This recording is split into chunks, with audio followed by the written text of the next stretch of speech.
Hello everyone, welcome to Be Money Wiser. Now, in so many cases when we are in relationships, we have this hope that we can plan together and move our lives in the right direction. But remember, most of us have different and varying points of views when it comes to planning for our money. Let's listen to this experience and see what lessons we can learn from this honest and honest experience. Hello everyone, my name is Sarah Rachel and I'm an accountant by profession. I'm here to tell you about my savings journey. Way back, because I've had a background of savings from my parents, so I decided to adopt it, So here I come, years ago I met a gentleman whom I fell in love with. So I was like, can we start saving together for the future? Because I knew we were going to be together in the future. I shared with him my view about savings and where I came from, and I suggested to him that we should start saving. So here we come, we open up a joint account in the bank, and we were supposed to save 100,000 to 200,000 a month. But for starters, we started with 100. It went on for about 1 year, but it was as if I was forcing him. You know when you want something and you need to put it into someone's mind that this is what we need to do. So every month I had to keep on reminding him. Then sometimes I needed to lie to him so that he gives the money. Then later I explained to him that it was for savings, So after that year, we sit down and I talk to him about why is it a challenge for him to give me the money, yet we decided to save together.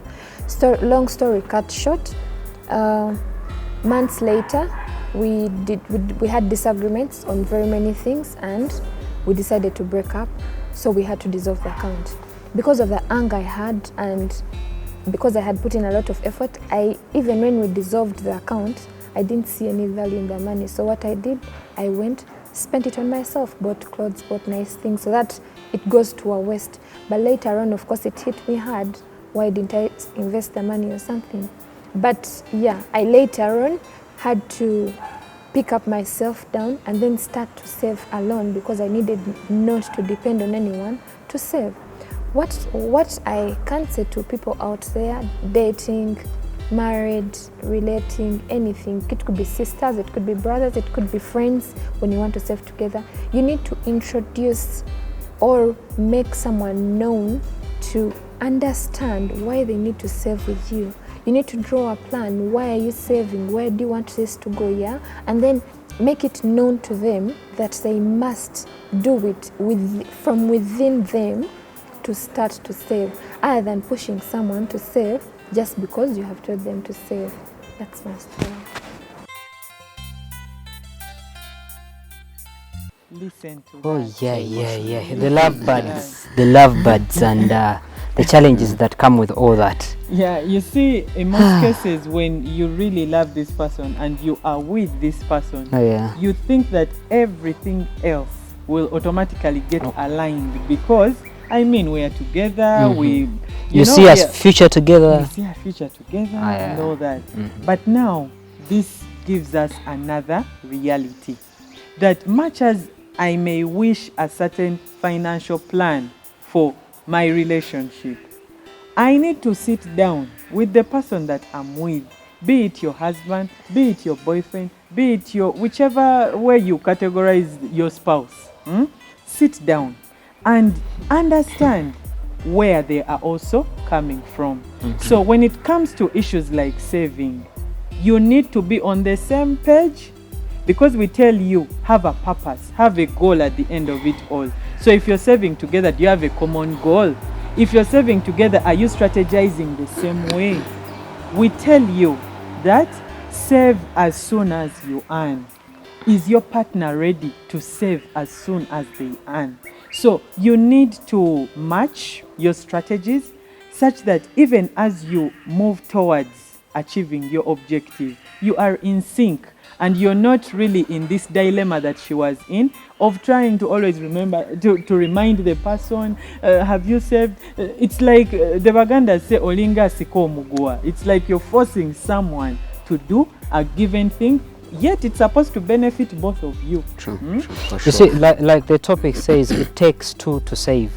And you being in a relationship with someone doesn't, automatically mean that they do subscribe to your future plans.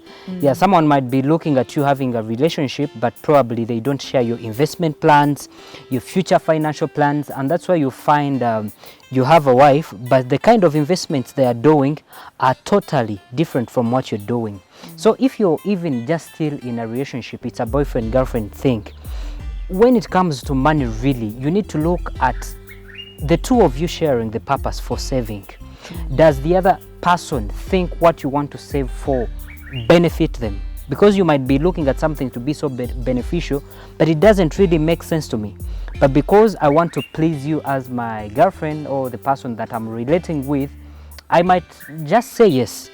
But then with time, that's why you find the issues of influencing someone and forcing them to save, to the extent that you have to save on their behalf and start demanding the money. It really frustrates. So unless if someone subscribes to your saving purpose or to your investment purpose or any financial plan, then really you need to sit down and find out whether you need to go on with any kind of a plan or not. And then when all this happens, you see, when things went wrong with the relationship, it also affected the financial part of it.